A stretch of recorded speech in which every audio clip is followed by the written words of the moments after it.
You already know what to do. Subscribe, like, put it in the comments, and share the content. This way, we can help the channel grow. If it worked for me, it can work for you. Peace. Wow. Look, B. She hit on so many great points, man. Yes. So many great points. Yes. And I love the fact that, she's calling out that people need to hold each other accountable, starts with the adults. And, the vocation thing is another great platform, for kids to really excel. You don't have to go into major debt, going to colleges, you get working right away. And listen, of course it's not glamorous, but this is what life is, it's sometimes you need that job, right, Pooh? And at least it's something great. That is not. Pension, and you're out of there early. This is not glamorous at all. Look, life is what you make it, right? Correct. I forgot the artist who made that song, but somebody come up with it. Life is what you make it, oh darling. But look, but on a serious note, this young man was doing the right thing. Was not into any situations. I think he was coming from church, going home, and got caught up into a bad situation. So again, this is a sad situation. Is that all you've kind of heard on the situation, Pooh? Like how he kind of got in that situation? Yes, yes. So, did you see the video? No, I don't know much about this. All right, so check it out. This is a great segue. Then we're gonna bring on my guy Rashid. All right, check it out. If it doesn't get better, then most likely I may not be able to play again. That's gonna hurt. 16-year-old Nana Dancour, a high school basketball player who attends Far Rockaway High School in Queens, has a stray bullet lodged in his spine after being shot at a Brooklyn bus stop Sunday. As we was waiting for a bus, some kid that looked very familiar to me came up to me, tapped me. He says, "Oh, what's up, Nana? How you doing?" I said, "Oh, what's up?" Gave him a dap. The high school junior says 3 teens in masks then came out of nowhere. They let out their gun, and I heard the cockback sound of the gun, and I tried to take off, and I guess I was hit with a stray bullet. Police say it happened near East 16th Street and Avenue J in Midwood. Dancour was not the intended target. He's been at Maimonides Medical Center since, with loved ones by his bedside. Dancour has some words for the person who pulled the trigger. I would just want him to apologize to me for what he did, and he's a kid just like me, and I pray he lives his future and has a good life ahead of him too. Damn. And did they have suspects at the time or no? Not at all. But first of all, that powerful message at the end that this young man said, right? There was no revenge. There was no I need to get my get back. And right away too, like when it just happened is beyond. I mean, that's just a special kid right there to have that mentality and to be that, kind to someone who has basically taken away a huge part of his life.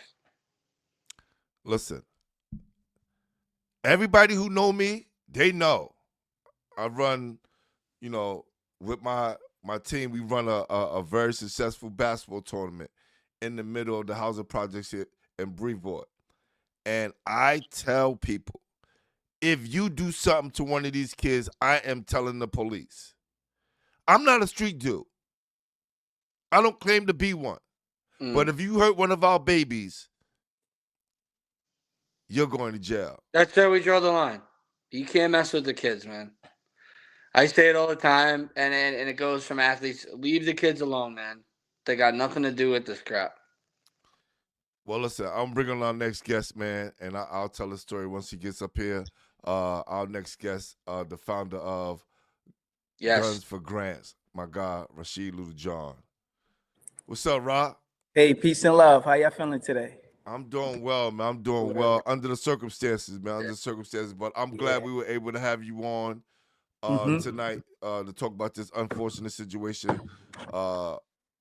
This young man, Nana Dancour, who was shot on Sunday and may never play basketball again. His hopes was, as you can see in the video, his hopes was high, right? In the situation, and also he didn't wish any harm or any bad on the young man who did that you know, unfortunate situation to him. What are your thoughts on it? And I know when I sent it to you, you kind of didn't know what was happening. Then you was like, you know what, I'm on tonight. Yeah, man, I be trying to do my social media detoxing. You know, when you in this space, it's trauma all the time. So sometimes you got to get away from it, right? And so when you brought it to me, you know, I play ball. You know, I went to Buff State College. I was a high school phenom. So, you know, I often talk to my guys and I'm like, yo, these kids could have been us in so many of these situations. So, you Yep. know, I'm thankful that we still here, but there's a reality to address amongst a generation that are losing so many young kids. It wasn't normal for this when I was young, right? And I grew up in the middle of the crack era, but kids just dying all the time like this wasn't normalized, right? It was, you know, and I guess that's when we come into the wave around to stop the violence, the, balls up, guns down movement. A lot of that coming out of the late '80s, early '90s, Yeah. because it wasn't normalized for kids to have guns, to be shooting, to be, dealing with stray bullets, and here's the baby getting shot. So to be 40 years coming out of the '80s and still dealing with this, it's Yeah. it's concerning, to say the least. So when you brought it to my attention, it was like, let me look into this story. And I read that in an article, right? I read his words. I didn't even see the video. I read it and I was like, that's hard, that's commendable, right? To be that emotionally mature, to say, you know what, as long as I get an apology, I'm cool. I just wish him the best because he's a kid like me. That shows a level of empathy and understanding. And I would go a little bit further, that these kids know a little bit more than what we know about what's going on in their generation. That's a fact. That's a fact. Listen, Now, do you go think ahead, that Cutler. information and that access to kind of information has kind of led to maybe like what I was talking about with our last guest, that more of these the youth is kind of in that hater, and they kind of embrace that role instead of being like a supporter, or honestly, some guys are either way over the top or they honestly go into that like hater mode. You know what I mean? Well, so what it is that, social media, smartphones has expanded exposure where kids don't live in a bubble. Yeah. And I'm real critical on leadership. Okay, you got Republicans threatening the Democrats, Democrats threatening Republicans. You got Charlie Kirk getting shot in the neck. They're aware of violence, and if Yeah. violence has been kind of normalized and hating on political parties, right? You got a mayor prior to Mandani coming in and saying, hey, could we calm down a little bit of this language and this jargon? And these are people just in politics for votes. Yeah. So if I believe leadership is top down, right? You have to model the behavior that you want to see replicated. And if adults are hating, right, there's whole TV networks dedicated to hating on each other and fighting and chaos, right? We are in a reality TV, the Zeus TV era. It's well beyond World Star Hip Hop and Jerry Springer, right? Like, if it's all normalized chaos, how do we expect the kids to be better than the adults? And that to me it's we're not in the era of do as I say, not as I do. We're in the era of no, you need to show better leadership to normalize different ways to reduce conflicts. And if kids can watch Love and Hip Hop and see glass bottles being thrown around and girls throwing drinks in of it, like, and these are adults, Yeah. then what does that say we want these kids to do when it comes to fighting, right? So, so the hating element, I would say, has been normalized, right? Haters are now villains, right? Haters now get record deals, right? I killed somebody, and there's a, are we talking about righteousness? And I could get into a whole bag when it comes to what are we actually rewarding, when it comes to some of this incentivized violence. So it's layers to it. Nah, that's real right there. When kids don't see positive images on the screen of themselves, right? What is it there for them to emulate? And social media. And look, Rob was like, yo, I had to give myself some time off social media because there's so much trauma. Yeah. That's one of the reasons why I don't scroll. Mm-hmm. Like, a lot of times people ask me, yo, Pooh, did you see my post? Did you see my post? And because I post so much content, I can't be on my phone watching my phone one, it's bad for my eyes, but two, I gotta skip past so much nonsense, right? That I don't want to even get into my system or my algorithm. Because remember, you watch it for a couple of seconds, it's in your algorithm. Yeah. It's like catching a cold. And it's trauma porn, right? It's overexposure. So That's a these fact. things are set up to put more bad news in your face than good news, right? You know, there's going to be scientific studies that come out in 20 years from now saying how we were a test bed generation that had psychological damage because we scrolled and was exposed to so much, right? We shouldn't see the things that we see now. Like this, I didn't see this stuff when I was a kid, right? You heard about stuff on the radio, on the TV, you know, but now to be able to see live video of certain things, you know, I think the desensitized, you know, being desensitized, and also the monetization of violence, the commodification of violence, right? The drill music, the dedicated drill pages. Like we ain't even getting to that level yet. So I'm jumping ahead, I'm sure, the conversation. But there's things to get to when you really put an honest lens on it to say, what are we rewarding? Who's actually the vanguard of morality and modeling proper behavior on a leadership level, and how do we want our kids to reflect that? You know, where, I mean, come on, you got nonprofits competing with other nonprofits for money, you know, and that gets ugly. And we, you know, like it. Jamila was just saying that she was saying right? people need to collaborate more with the, you know, with their nonprofits, right? More collaboration and less separation, which is crazy. Now, again, you look at a kid like Nene who was at the bus stop waiting for the bus, a dude who recognized him, you're a ball player, right? Says what's up, and then 3 other dudes rushed him, right? Jamila also mentioned, like, back in the days, and you know this, Rob, the gangsters used to protect us. The dudes in the streets, like, nah, he a ball player. All the time. Right? I am a victim of that. Like, not say a victim, but a prodigy of that in the real way, where the original 50 Cent, I'm coming from a basketball game, short story. Coming from a basketball game, got my ball in my hand, got my ice in another hand, and 50 Cent and this man pulled me over like, yo, Slim, come here. And I'm like, oh, man, I'm about to get robbed, because I've seen this happen. I've seen him in front of my eyes do this to people. And he wanted to congratulate me and compliment me on my game. He was like, yo, you nice. He said, yo, you nice with that rock, man. He said, and did I know he was in the crowd watching? No, because you never know who's watching. He said, keep doing what you're doing, and don't be like those guys right there. And there's a group of guys not too far from us in the distance shooting dice. Yep. He said, wait right here. Now, of course, when he left, I wanted to leave, but he said, wait right there. I'm not going anywhere. He goes over, rob the dice game, look back and go, Slim, I told you they all suckers. Don't be like them. And blew my mind. And that right there was like, okay, another lesson from the streets, from numerous other street guys who showed me or told me going that way wasn't the route.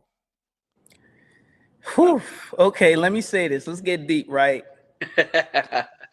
There was a moment in time where the community had to protect the childhood phenom because he was the way out, or the way to create opportunities that will come back. Yeah. So you had to protect that person, right? Oh, nah, and this is the one that's gonna go. And, you know, it's, you know, the Steph Marbury stories, like, no, they're gonna go, they're gonna do it. Whether it was a basketball player, football player, you know, individuals that was going off to college, right? Or the kid who got the job, you know, the Calvin got the job at McDonald's. Like, there was nah, and they out the way. Let's keep them out the way, because there was an aspect of, I guess, enough emotional clarity that we not gonna make it out. So let's not stop the person who can, right? And I could twofold that and say, how many people came back and actually helped, right? How many people actually come back to the neighborhood and help buy back the block, right?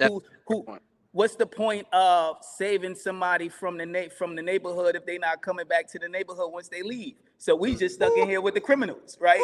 So that's for real.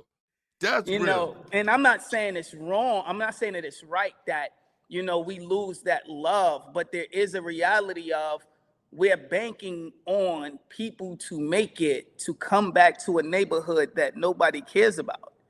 And the journey that that person has on them to make it, to come back, can get lost when when individuals stop coming back.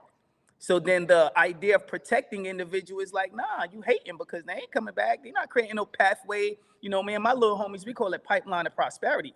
Where's the pipeline that you're going to create to get more people out the neighborhood, or every generation, here's the next basketball kid, right? That's one aspect.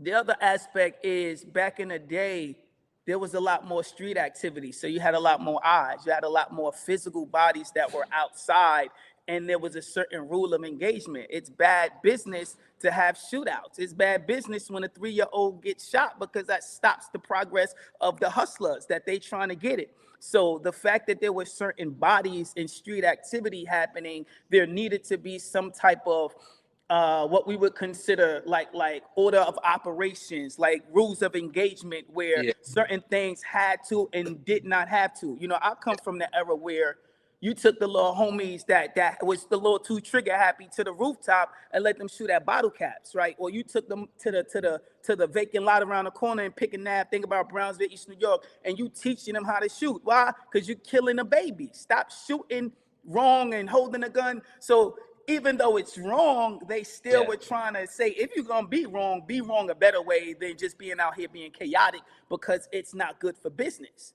Nowadays, you remove the street activity element, most of the OGs get locked up. The degree of separation happens where now OGs are 21 because he been banging since he was 12, right? He done joined the gang in middle school. So by the time he's 21, he's the OG of the set. The OGs in their 40s, 50s that might be detached to a whole new generation. So they not listening to them. Why? Because they ain't got no opportunities for them either. They can't give them a job, put no money in their pocket. It then creates a dynamic of young individuals who don't have street code, don't have street ethics, don't know how to involve themselves in criminality and only focus on criminal behavior amongst criminals, right? It's kids getting shot that have nothing to do with it. It's like, no, I'm gonna go get your man even if he don't got nothing to do with it. So the fabric of what you would even say street code, with the amount of snitching that's happening, right? Where snitches is, and again, you got to be honest about it all. Like, criminality is American, right? This country was stolen. And until our economic circumstances are changed, it's like trying to have church in the wild, right? There's no church in the wild. So if we're going to be in the wild, let's have some type of code of ethics for the individuals that want to partake in that, and at least keep it away from the individuals that's trying to find a way out, as we groom individuals to help the individuals that want to be wild, right? Because even those in the wild have to have tamers of the wildness, because you just can't be shooting up the Coliseum because they playing basketball and your team lost. That's a fact. Now, do you think that there's enough of like a kickback, enough of a penalty for when there is, that element messing with people who aren't involved in that element? You know what I mean? Do you think that there's enough of a penalty, like you said, a baby would get shot, right? The whole street would be shut down, right? The whole neighborhood would be shut down. There'd be no activity going on. Do you feel like that is kind of today, or do you feel like that is lost with the whole kind of desensitizing part? Well, hold on. Let me, No, before go you ahead. say that, Rocker, we had a situation like that 2 years ago. Our All-Star game was stopped, right? Like, because there was shooting outside of the complex. It wasn't inside the park. The fact that people heard the gunshots and ran, right? One of our commissioners and the people in the fabric got together, found out in a day or two who did it. There was no revenge. They sat down and talked to these guys. And we never had those problems again, because the guys who really run the neighborhood and the gangsters that's really about that life, their kids play in our tournament. Yep.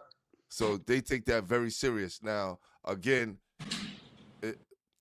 But that's retribution. community policing. That's being Right, tapped in. and to get back, because what we teaching, if we go and shoot this kid, kill this kid, what's that teaching the kids? That's what it's good to do, because it's going to get back to them. Well, I'm a fan of The Wire, right? And there's this great episode of The Wire I keep thinking about where the grandmothers where you try to kill homeboy when he with his grandmama on Sunday. Like, you took my great grandma hat off. Like, it was like, you don't do that on no Crown Sunday. on a Sunday. Well, Crown with on my a Sunday. grandma. Like, what's going on here, right? So we're so far beyond that, right? And again, also, I mean, the entry level of gangsterism, right? The maturity of it, like there has been a lapse when it comes to the code of ethics of individuals that want to involve themselves in criminality, right? If we take it to like rap era where Jay-Z, Biggie, Nas all kind of had like this Italian mafioso vibe with them. The Italian mob has a strict code. Like, it's certain things that can't be done amongst the mafia, and that's involved in criminality.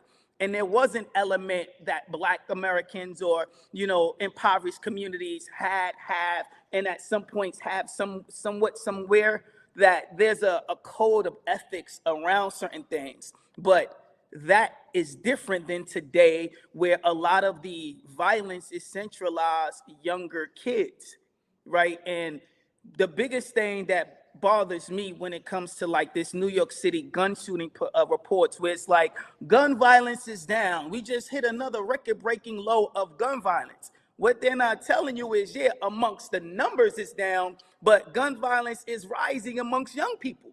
Yeah. So the increase of young people dying is happening even if older people are not picking up gun shooting. So what that means is you need to focus on the younger kids that is out there without the code of ethics, without the street code, without the maturity, that just picked up a gun or getting ghost guns, drill music scene, because now we got to add the rap music. Like it. So we're talking about kids that may not even been cultured in street ethics to even know what it means. So now, And you think that number's higher than ever? Youth with guns in New York City? Completely. Yeah. I think we are in an epidemic when it comes to the accessibility of kids with firearms, and especially in New York, right? New York is a difficult place. Apparently. I mean, that's the iron pipeline. That's why I have issues with the NYPD, because if guns are legal, we should be able to know where all they are, where all of them are.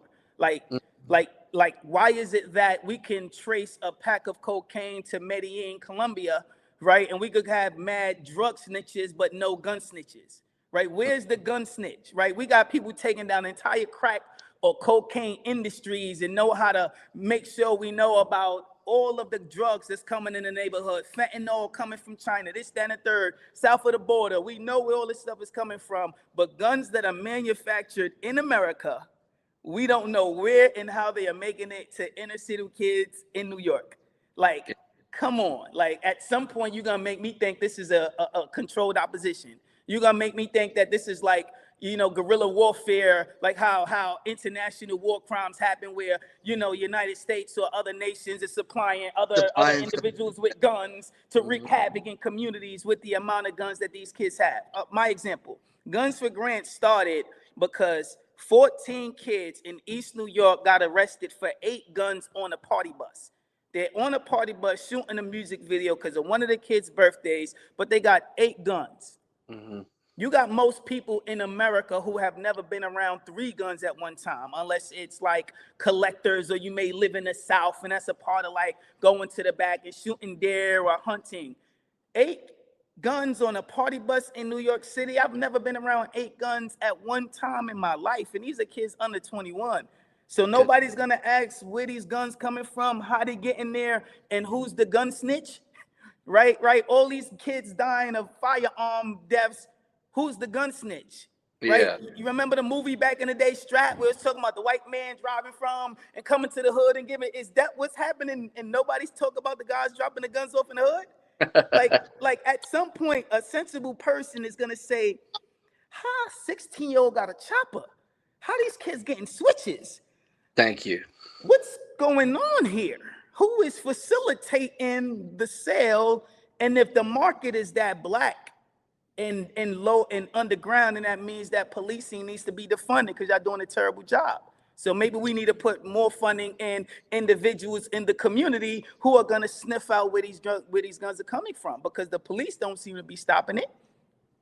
Now, tell people about your program and what you guys are doing, because when we met during that clothes drive that you know was a Yeah. part of, So you told me about your program, and I thought it was an amazing thing. yeah, I got a program called Guns for Grants, part of St. Francis College. It's actually college access program.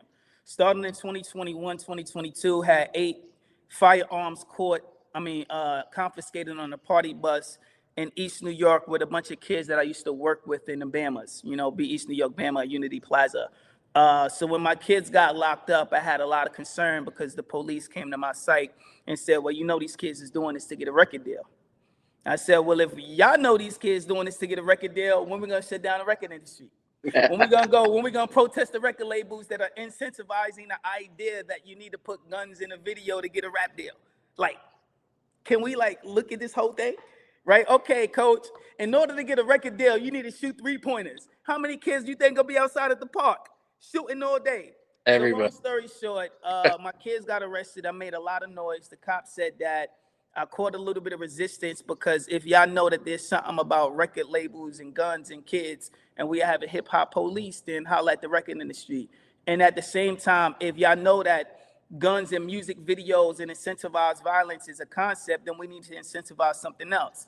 So I literally said, so if I got kids to turn in a gun to me, would they be able to go to school?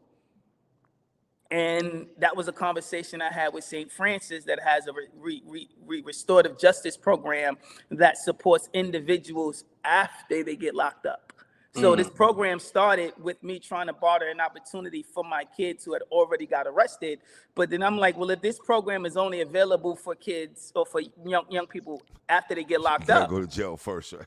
You got to go to jail first. So then what I did was I looked up the numbers, and in Rikers Island during COVID, because it's 21-22, it was $156,000 of funding that goes in the expenses of one person in Rikers Island for the year. $556,000 just to house one person in Rikers Island. One person. So I said, well, imagine if we could give this money to these kids before they get locked up. So I said, well, what is St. Francis tuition? $37,000. Did some math. So I said, well, what if we were to get kids that could give us guns? Could we get 20 kids in the St. Francis for the same price of one kid going to Rikers? Could we do that? And they said, yeah. So I was like, okay, cool. So we got MOU, created a whole situation. And it was me challenging the status quo. It was saying, hey, if we're going to put all this taxpayer dollars into keeping some person locked up, and you have a restorative justice program that only works after these kids get locked up, and we know New York City gun laws is they already committing a crime once they already got the gun before they get locked up, because we already know how our laws are around, your Second Amendment. It's tremendous when it comes to the amount of time that they throw at you, 3 to 5 years just for having a gun without a license, right? So that's basically how it happened. It was a conversation, me shaking the table, being introduced to St. Francis, saying the kids got to get locked up first. And I said, no, let me go to the kids first and see if they'd be willing to turn in a gun. How many slots would y'all give me?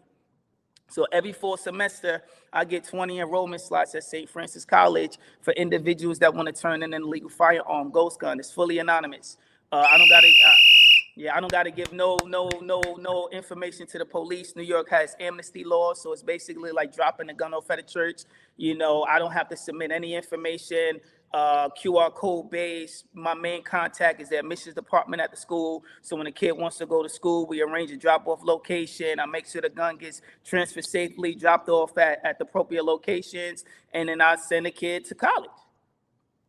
Hey, look, Rod, that's an awesome thing. If you want to stick around, I want to bring on our next guest, and then I want to do a wrap-up and bring all you guys back. Also, I want to ask you, too, and I'm going to come back to this. How do we get that at every college in NYC? We need that at every. And that's the goal. Hold on to that answer. I'm gonna bring on our next guest, and then we'll do a wrap up. All right, just stick around. I see you there, Jamela. I see you there. All right, we're gonna bring on our next guest. He's the voice, man. That's what we call him. my guy, Michael the Voice Washington out of Coney Island, the voice of Coney Island. He DM'd me early in the morning and said that, yo, Pooh, we need to go to the hospital and visit this kid and show him some support. So without further ado, I want to bring on my guy, the voice, Mike Washington. Where you at, Mike? You're invisible.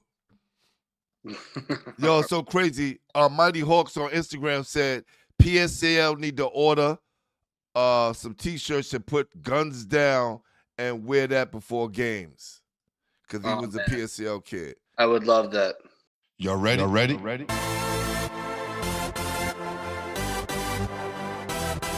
Yes. You have just stepped out into the world of